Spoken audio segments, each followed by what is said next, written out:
Kryeministri në detyrë i Republikës së Kosovës, Albin Kurti, ka dorëzuar deklarimin e pasurisë për vitin 2024 pranë Agjencisë për Parandalimin e Korrupsionit, duke treguar një pasqyrë të thjeshtë financiare në krahasim me zyrtarët e tjerë të lartë të shtetit.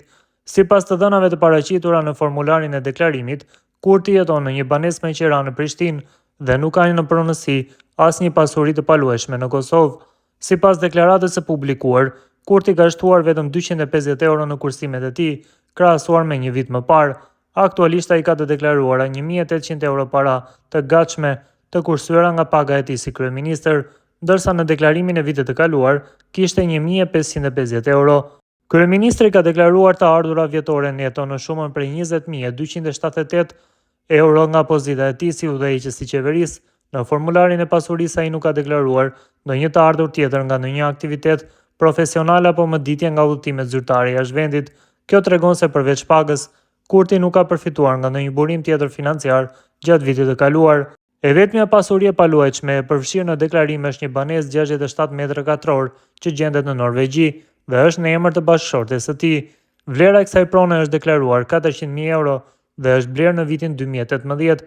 Sipas deklaratës, kjo banesë është blerë me kredi afatgjat që zgjat deri në vitin 2052. Kurti ka deklaruar se për këtë kredi janë ende për të paguar 170.000 euro. Kjo banesë është pronë ekskluzive e bashkëshortes së tij, e cila është e punësuar në Institutin Norvegjez për çështje ndërkombëtare. Bashkëshortja e kryeministrit ka deklaruar të ardhura vjetore prej 44.100 euro nga puna e saj pranë NUP-it, ku mban një pozicion të lartë akademik dhe profesional.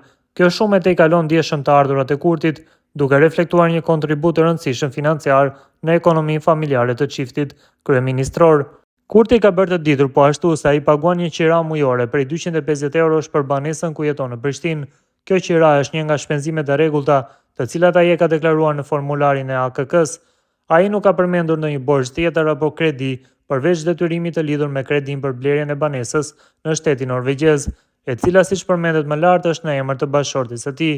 Në krahasim me deklarimet e pasurisë së zyrtarëve të tjerë të lartë, përfshirë presidenten Vjosa Osmani, pasuria e Albin Kurtit paraqitet tepër modeste.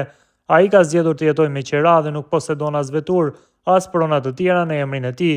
Kjo e bën atë një nga zyrtarët më të thjeshtë në aspektin e pasurisë së deklaruar në skenën politike të Kosovës.